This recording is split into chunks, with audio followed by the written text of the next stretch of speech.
I was living in Puerto Rico at the time that I heard of the earthquake in Haiti in 2010. It was pretty apparent pretty quickly that it was a devastating, overwhelming scale earthquake, and I began to gear up to see if I could go. A few days later, I flew into Santo Domingo in the Dominican Republic, the closest place that I could fly into. The night I arrived at the airport, the UN was there to greet us and turn us away if they could, all those that were unaffiliated volunteers.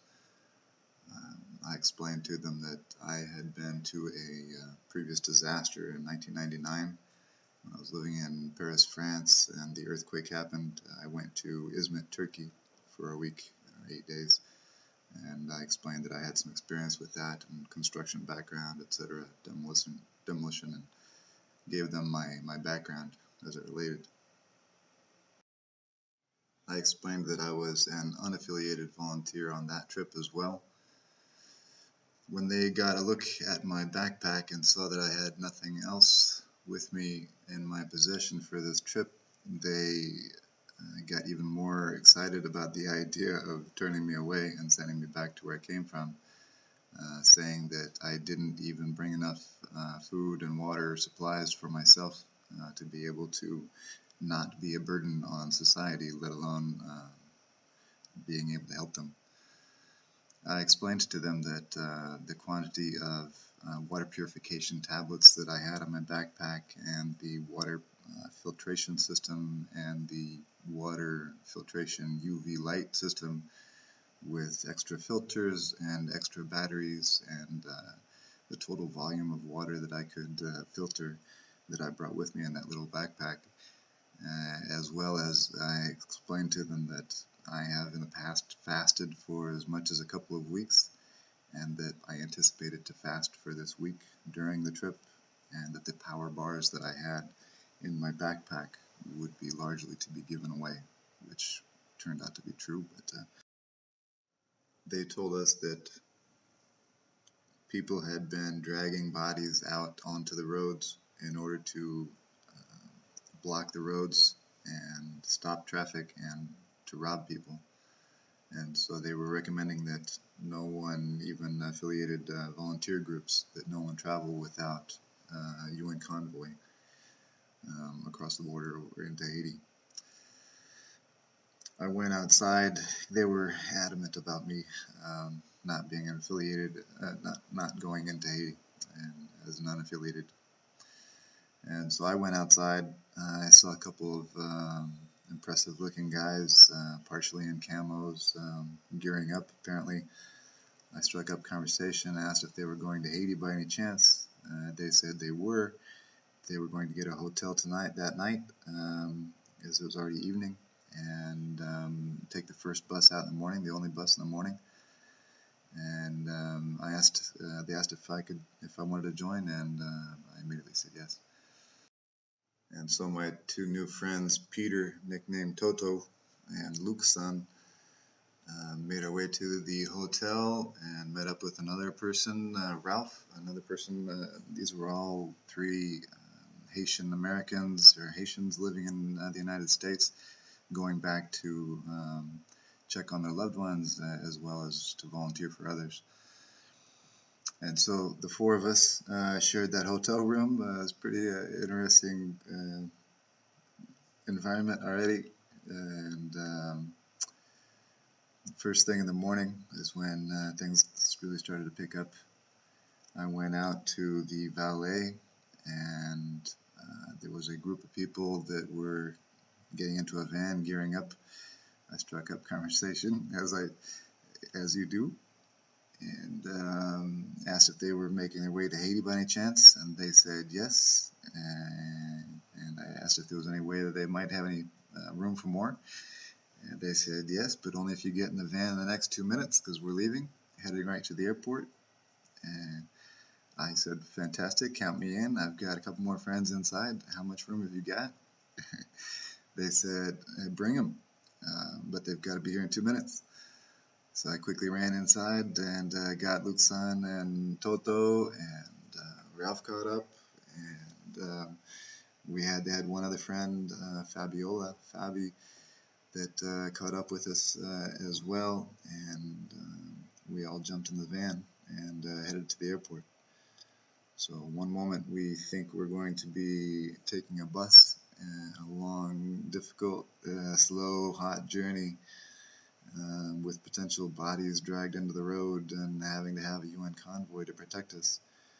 Um, to the next minute, this group of what turned out to be Mormons, largely doctors, had a private Learjet waiting for us. And so, nice turn of events as far as efficiency and getting us to Haiti. When we got to Port-au-Prince, we were in a holding pattern above the airport and above the bay.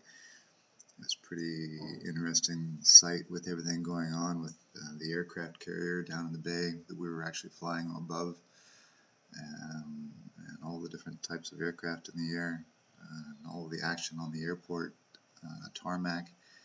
Just a pretty chaotic, pretty interesting scene.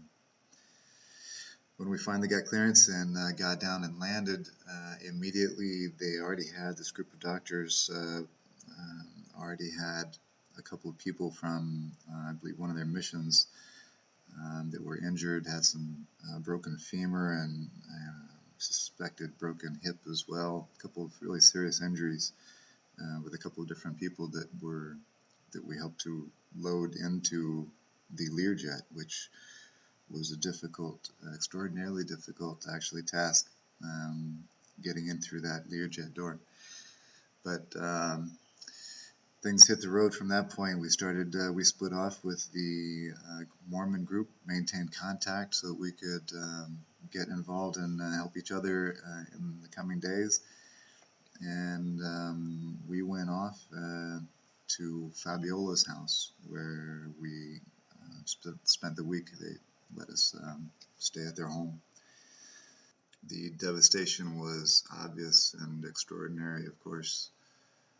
There were even bodies on the side of the road in some places where people just hadn't had the time or the place to take them.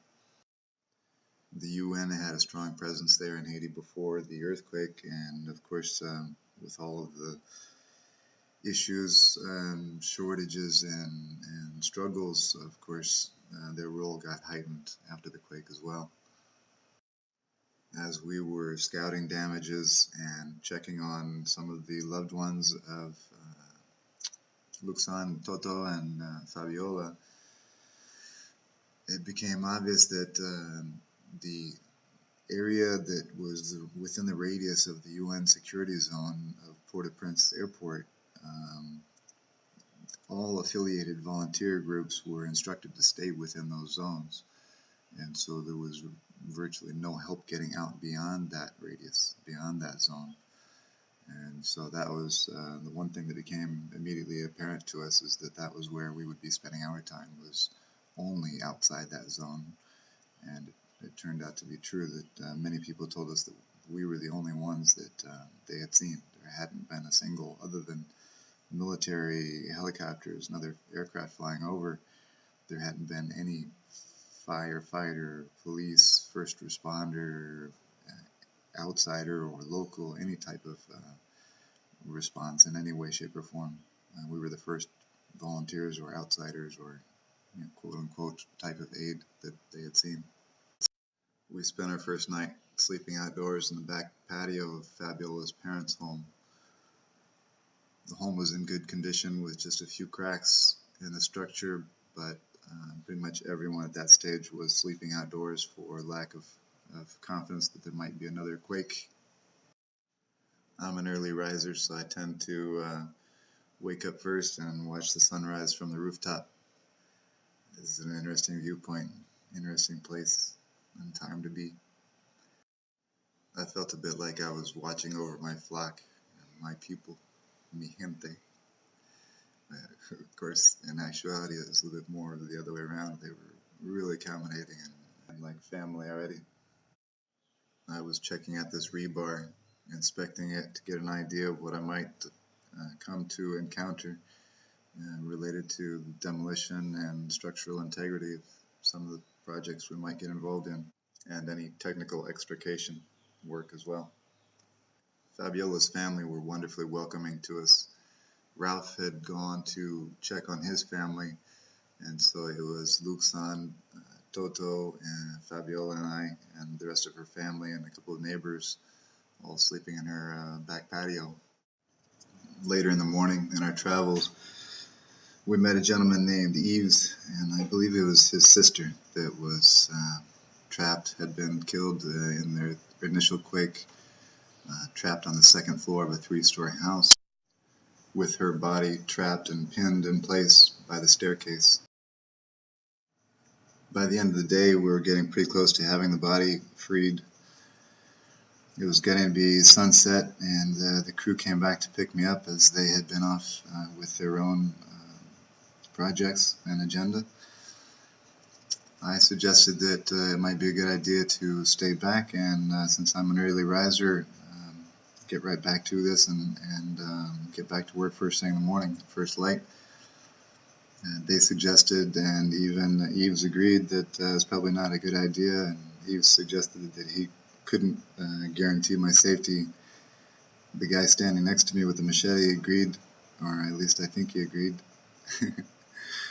But I went with the flow, and we came back the next morning and finally got her body exhumed from the home.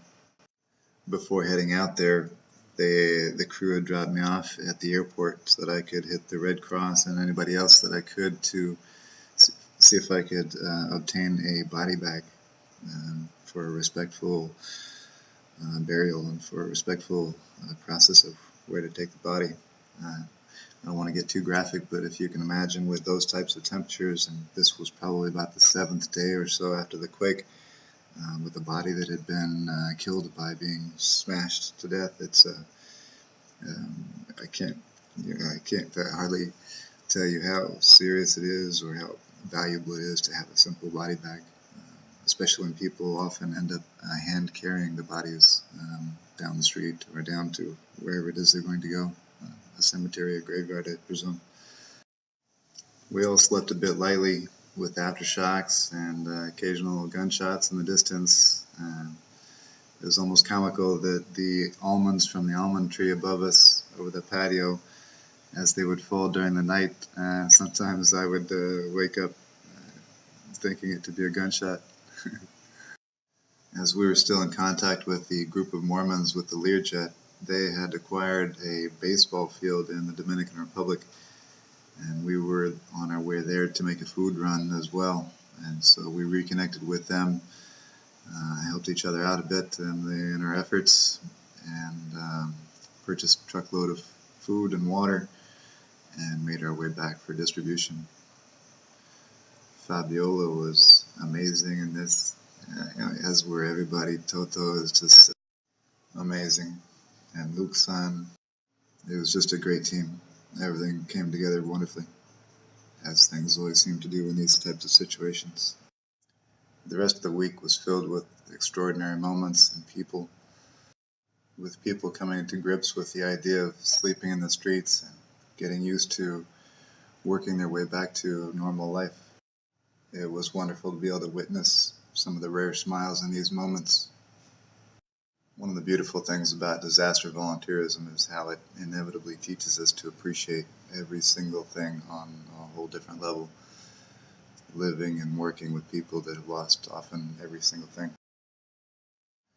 We met a guy named Marcel who needed help pulling out his aunt from her home. It's really amazing how much easier it is for an outsider to be able to deal with such a technical extrication than an actual family member. It's just it puts you in a whole different position.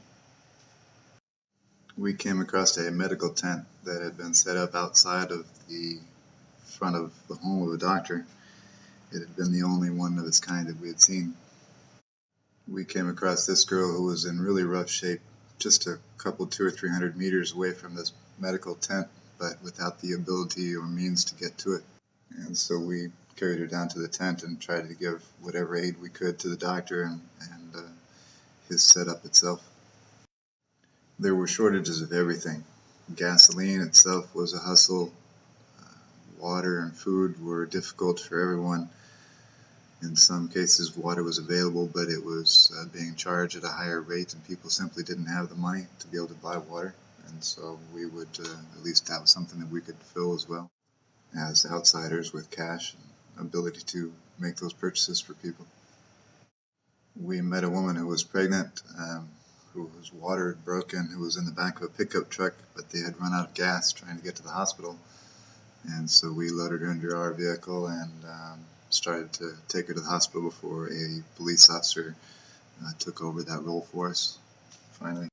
And thankfully, we traveled through the city's capital and saw the destruction there on our way out to make another food and water distribution out in Carrefour, another area of considerable poverty with not much aid at that point that had reached them. It's an amazing escape from reality to be working for a living one moment, doing the normal daily grind of daily life, to the next minute being able to be in a position of helping people deliver simple things as water and food after a massive disaster. Like I said, it really makes people appreciate every little thing in life. I think everyone should put themselves in such a position. A man named Tom Gertie once said, "I have never been able to give as much as I have received as it relates to disaster volunteerism," and I agree. On our 7th day there in Haiti, it was about time for each of us to be making our way back to the States, getting back to normal life and jobs. These pictures of the tarmac at the airport show some of the tents that many of the international disaster aid groups had sent in equipment and materials, and so it was a little bit of a international tent scenario. When I was looking for the body bag and the Red Cross wasn't able to provide one, I ended up going from country to country, basically visiting each tent with a flag on it of each international country. The Germans, for example, had 2 full pallets of body bags, and they said no because they didn't want to share one with just an average person, nor did they want to open their pallets for just one body bag. My last task before flying out was running up and down the tarmac trying to source a 55-gallon drum of jet fuel B for the Mormon group. They had an orphanage that they were trying to evacuate that had a bus that needed diesel fuel, and jet fuel B was what they said was going to be their alternative if I could find a source for it. My ride back in the direction of reality was on a C-17. I feel extraordinarily privileged to have been able to go and to give whatever help I was able to give, but it's always extraordinarily hard to leave. There's so many faces and so many needs. It's hard to describe.